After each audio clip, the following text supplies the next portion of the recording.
औलाद होती है ना योगी की और मोदी की, तो जब उन्हें पता चलती कि औलाद क्या होती है। तो आपने तो हुक्म चला दिया थी फला का घर तोड़ दो। घर बनाना आसान बात नहीं है बेटा। पत्थरबाजों का यही इलाज है, आप चलाओगे ईंट और पत्थर, अगले दिन आपके घर का मिलेगा बुलडोजर चला के ईंट और पत्थर। अरे भाई तुमने मंदिर के ऊपर मस्जिद बनाया ना, मंदिर के ऊपर मस्जिद बनाया है। अपने से तो तुम्हारे को क्या आती है, तुम सारे भूखे नंगे आते हो रेगिस्तान वाले क्षेत्रों से और तुम घर बनाओगे। माफी मांगने में गाली नहीं बकवास। माफी तो किसी की औकात ही नहीं है मुझे मंगवा के चला जाए, माफी तो किसी की औकात ही नहीं है मंगवा के चला जाए। अल्लाह खिलाते हैं, दूसरा कोई नहीं खिला सकता है। आपको अल्लाह खिलाएंगे, मुझे राम। एक मिनट, मैं कर्ज लेके पढ़ रहा हूँ, एक पढ़ाई कर रहे हैं, मैं BMS कर रहा हूँ, लेकिन एक बार भी मुझे स्कॉलरशिप नहीं मिला है। चाहिए तो अल्लाह संभालते हैं, फिर स्कॉलरशिप आपको क्यों चाहिए? अल्लाह संभाल। सुनो सुनो, पहली महिला राष्ट्रपति कौन थी? वो पहली महिला राष्ट्रपति, वो क्या नाम उसका, कौन थी पता नहीं। भारत के प्रथम व्यक्ति किसे कहा जाता है? फर्स्ट सिटीजन किसे कहा जाता है भारत? वो राष्ट्रपति होता है। राष्ट्रपति। पहली राष्ट्रपति जो थी वो प्रतिभा देवी सिंह पाटिल जी थी और दूसरी द्रौपदी मुर्मू जी हैं। ठीक है, ये दिमाग में बिठाइए तब स्कॉलरशिप मिलेगा। अरे तुम मेडिकल एक बार पढ़ के बताना, IIM से मेडिकल पढ़ के बताना एक बार। बुलडोजर तो उन्हीं के ऊपर चढ़ाएंगे, आप गलत हो तो आपके ऊपर चढ़ाएंगे, आप सही हो तो क्यों चढ़ाएंगे। नमस्कार दोस्तों, मेरा नाम है विकास कुमार। आप देखना शुरू कर चुके हैं पॉलिटिकल पोस्ट। इस वक्त हम चांदनी चौक में मौजूद हैं। उत्तर प्रदेश में बीते दिनों से माहौल थोड़ा गड़बड़ चल रहा है। संभल एक जगह है, वहाँ पर कुछ दिन पहले एक मामला हुआ था और अभी वहाँ पर एक मंदिर भी पाया गया है। ज़ियाउर रहमान बर्ग के घर से 200-250 मीटर की दूरी पर एक मंदिर पाया गया है। जब पुलिस छानबीन कर रही थी, छापेमारी कर रही थी, उस दौरान मंदिर मिला है उन्हें। कहा जा रहा है कि कब्जा किया हुआ था। मंदिर में कई तरह की मूर्तियाँ मिले हैं, कई तरीके के सामान मिले हैं जो कि हिंदू धर्म से जुड़ा हुआ है। यूपी से लोग जुड़े हैं, उनसे पूछते हैं कि क्या मामला है, कैसी चल रही है उत्तर प्रदेश में योगी जी की कार्यकाल? बहुत बढ़िया चल रही है साहब। कुछ लोग तो कह रहे थे कि दंगे हो रहे हैं, वहाँ पर हिंसा भड़क रही है। अरे भैया, जो योगी जी के जो विपरीत होंगे तो वो तो कहेंगे ना भाई, जो योगी जी ने जो किया है क्या कोई और कर सकता है क्या ऐसा? और जितना योगी जी टिके हुए हैं क्या कोई टिक सकता है या टिका हुआ है कोई? लोग तो कह रहे हैं योगी जी इसलिए टिके हुए हैं कि जहाँ मन करे वहाँ बुलडोजर लेके पहुँच जाते हैं। अरे बुलडोजर तो उन्हीं के ऊपर चढ़ाएंगे, आप गलत हो तो आपके ऊपर चढ़ाएंगे, आप सही हो तो क्यों चढ़ाएंगे। कोई मतलब आप चोर हो जब तो आपको चोर बताया जाएगा, बिना चोरी किए हुए को बता देगा क्या? नहीं बताएगा ना। फिर संभल जानते हैं, गलत करेंगे तो गलत का नतीजा तो मिलेगा ना। संभल में क्या हुआ था? संभल के बारे में भाई मुझे इतनी इन्फॉर्मेशन नहीं है कि संभल में क्या हुआ क्या नहीं हुआ। मुझे तो ये पता है कि भाई योगी जी बढ़िया कर रहे हैं, जो भी कर रहे हैं और आगे करेंगे, अच्छा ही करेंगे। गलत हर आदमी है और गलती हर आदमी करता है, कोई भगवान नहीं है जो गलती ना करे। समझ रहे हैं ना आप? इंसान आप भी हो, इंसान मैं भी हूँ, योगी जी भी इंसान ही है, भगवान नहीं है। अब गलती आपसे होती है, मेरे से भी हो सकती है, तो उनसे भी हो सकती है, किससे गलती नहीं होती है। अब मैं ये नहीं कह रहा हूँ कि योगी जी ने गलती कर दी है, ये मुझे भी नहीं पता है भाई। जो मैं आंखों से देखूँगा वही बताऊँगा ना, जो मैंने देखा नहीं उसके बारे में क्या बताऊँ मैं। क्या क्या देखा उत्तर प्रदेश में आपने योगी जी के कार्यकाल? काफ़ी परिवर्तन देखा है। जो गुंडा राज था वो ख़त्म हो गया, जो लड़कियों से दिन दहाड़े जो छेड़ाछाड़ी चल रही थी वो भी बंद हो गई, समझे। और जो पैसा वगैरह मतलब वसूली करते थे, ठेकेदारी चलती थी, वो भी बंद हो गई। काफ़ी कुछ बदलाव है, उनके लिए गिनती नहीं है कोई। एक बयान है योगी जी का, उन्होंने कहा कि बांग्लादेश, संभल, मणिपुर या फिर राम मंदिर के दौरान जो उपद्रवी थे सबका DNA एक जैसा है। आप क्या राय रखेंगे इस पे? तो भाई एम्स में इसकी रिपोर्ट हमको ला के दिखाओ ना, उनके कहने से क्या होता है? उनको अपनी डेट ऑफ बर्थ नहीं पता है, कैसी बात कर रहे हो? तो सबका DNA जांच करवा ले ना, सबका DNA जांच करवा ले। भाई बयान को समझे नहीं ठीक से। मैं समझ गया ना, मेरा DNA जांच करवा ले। मैं कहाँ का हूँ? क्या नाम है आपका? मेरा नाम मुस्तफ़ा आलम है। मुस्तफ़ा आपने अभी एक क्वेश्चन पूछा था कि खिलाता कौन है? खिलाता कौन है? अल्लाह खिलाते हैं, दूसरा कोई नहीं खिला सकता है, ये बात जान लो। और महंगाई का तो वो तो अलग चीज है ना। आपको अल्लाह खिलाएंगे, मुझे राम। एक मिनट, हाँ ठीक है, ठीक है, बहुत अच्छा। ये अच्छी बात है कि आपको भगवान खिलाते हैं, मुझे अल्लाह खिलाते हैं। ये मत कहिए कि सरकार खिलाती है, आपने खुद के कमाई से 5 किलो सरकार भी खिला रही है आजकल, खाते हैं या नहीं? मैं नहीं खाता हूँ ना। अपने घर से लेके आ रहे ये किताब लिया हूँ मैं, इसमें GST भरा हूँ मैं। एक टाइम भी मेरा 4.5 साल हो गया कोर्स, ठीक है। एक टाइम कर रहे हैं? मैं BMS कर रहा हूँ। क्या कर रहे हैं? BMS फुल फॉर्म क्या होता है? बैचलर ऑफ आयुर्वेदिक मेडिसिन यार एज का लेकिन एक बार भी मुझे स्कॉलरशिप नहीं मिला है। एज कहाँ गया? मैं कर्ज लेके पढ़ रहा हूँ। स्कॉलरशिप क्यों चाहिए? स्कॉलरशिप चाहिए फी भरने के लिए, किताब लेने के लिए, खर्चे के लिए चाहिए। अल्लाह संभालते हैं, फिर स्कॉलरशिप आपको क्यों चाहिए? अल्लाह संभाल। सुनो सुनो एक बार, हंसो मत। क्या तुम्हें राम नहीं संभालते हैं? नहीं, मैं अपने आप को नहीं संभालता हूँ। नहीं, राम नहीं संभालते हैं? उसके कर्म से मैं नहीं, अपने आप को संभालता हूँ। तुम्हें मोदी जी संभालते हैं? ये बताओ, तुम्हें मोदी जी ना कोई संभालता भाई, मोदी कौन है? तो मुझे भी कौन संभालता है?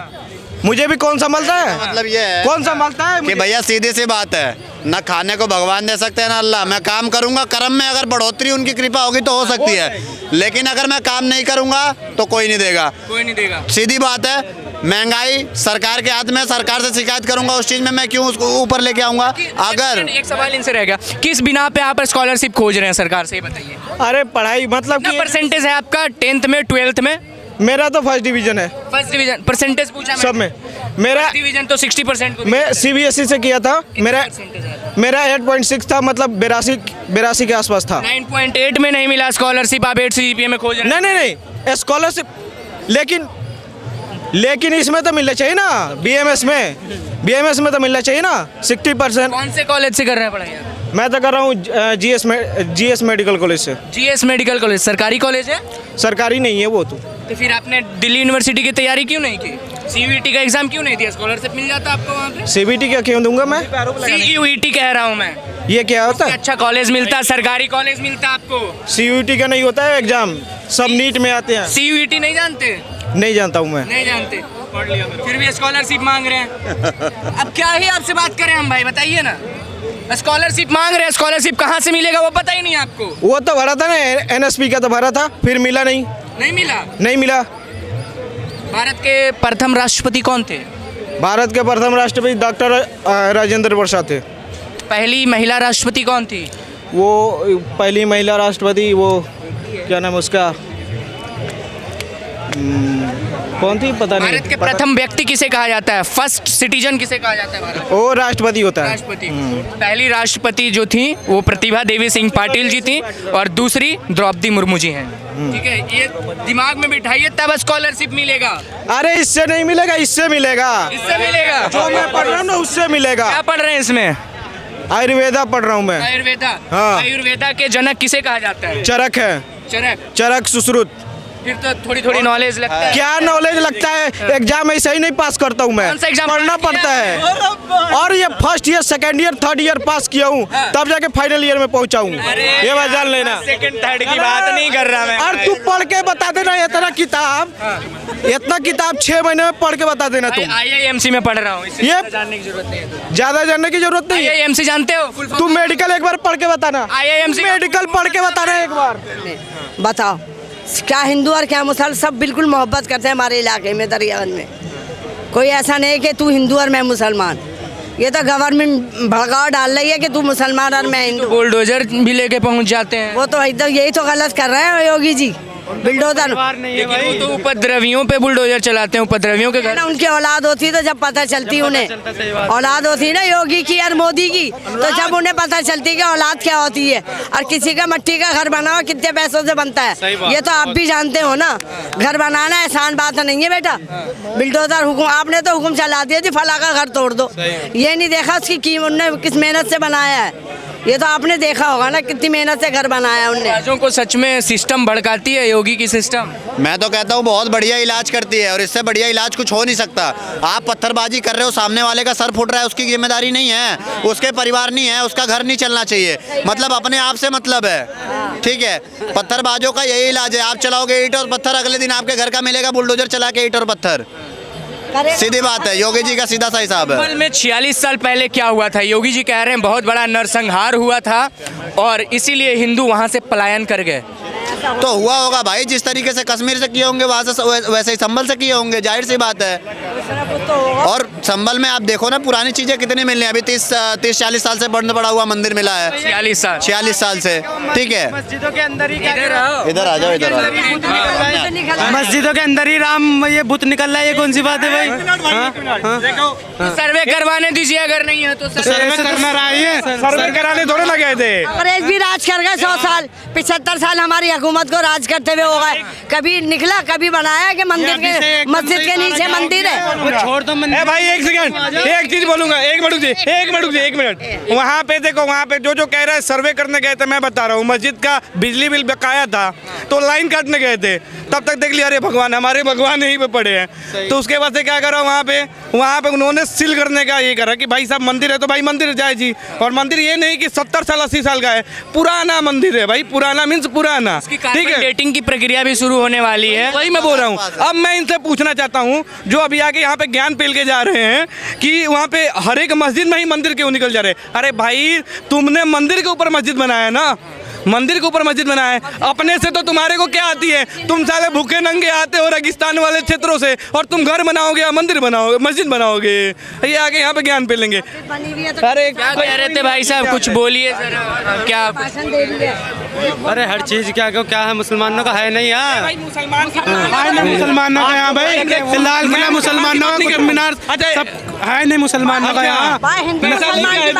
लाल किला किसका है भाई? यहाँ से चले जाएंगे भाई, लाल किला, अरे यहाँ से चले जाएंगे, यहाँ से लाल किला, अरे किसी का भी हम यहाँ से चले जाएं। तो आप कह रहे थे लाल किला। सुनो, मुसलमान ने थोड़ी निशानी मुसलमानों की, थोड़ी निशानी बड़ी बड़ी, ताजमहल हो, जामा मस्जिद हो, तमाम चीजें मुसलमानों की।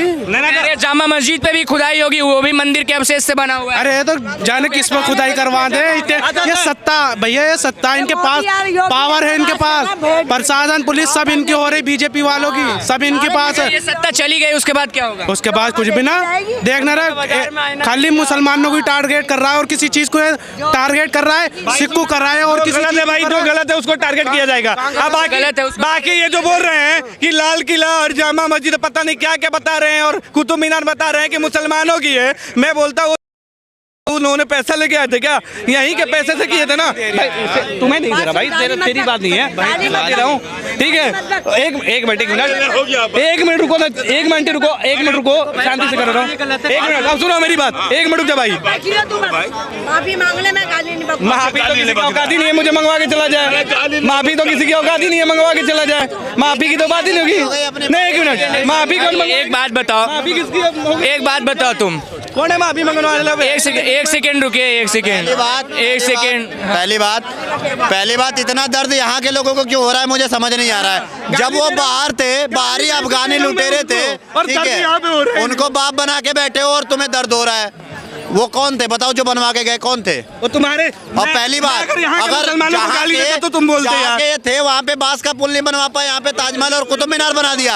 ये यहाँ के देश के मिट्टी के कलाकारों ने बनाया है, ठीक है, किसी शाहजहां और किसी वो ने नहीं हाँ ठीक है, उस टाइम पे राजा थे, लेकिन ये इस देश की मिट्टी के कलाकारों ने बनाया है। यहाँ के जो मिस्त्री थे, यहाँ के जो लेबर थे, उन्हें मिलकर बनाया है, किसी के बाप ने नहीं बनवाया, कोई अफगानिस्तान से उठा के नहीं लाया था यहाँ बनवाने के लिए। वही बोल रहा हूँ मैं, मतलब देखो भैया, गाली गलौज मैं करना नहीं चाहता हूँ, और मैंने यहाँ के मुस्लिमों के बारे में गलत बोला नहीं, वो पता कहाँ से आए थे, मैं उनको बोल रहा हूँ और दर्द इनको हो रहा है, तो मैं अब बताओ मेरी क्या गलती है उसमें? अगर इनको दर्द हो रहा है मैं बहन तो क्या फर्क पड़ने वाला है?